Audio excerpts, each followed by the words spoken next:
ada satu ketika kita akan mula jauh daripada Allah SWT. Kita dah mula malas nak beribadah. Solat pun kita dah mula tinggal. Azan kita dengar pun dah tak rasa apa dah. Masjid memang kita dah tak pergi lah. Lalu je. Al-Quran apatah lagi. Kita biar je berhabuk kat rumah kan.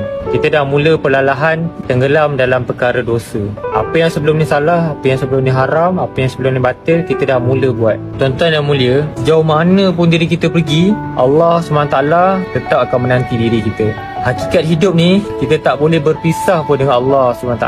Satu orang yang jauh daripada Allah SWT, diri dia akan jadi kosong, fikiran dia akan bercelaru, hidup dia tak akan ada hala tuju, diri dia tak akan pernah tenang. Ketenangan akan hadir pada hati yang sentiasa mengingati Allah SWT.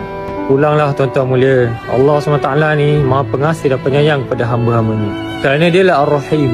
Jahat mana pun kita, seteruk mana pun kita, dan sejahil mana pun kita, Allah SWT tetap akan terima kita. Allah SWT tetap akan tunggu sujud kita.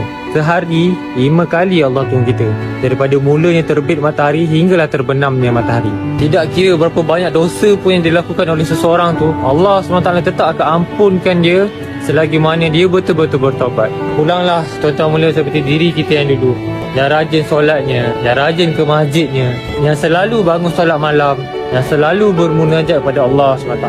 InsyaAllah tuan-tuan mulia, saya cakap ni pun untuk diri saya juga kan. Saya pun banyak khilaf, banyak dosa, banyak silap. InsyaAllah kita sama-sama azam ubah diri ke arah yang lebih baik. Allah Maha Kuasa, makhluk tak ada kuasa. La ilaha illallah. InsyaAllah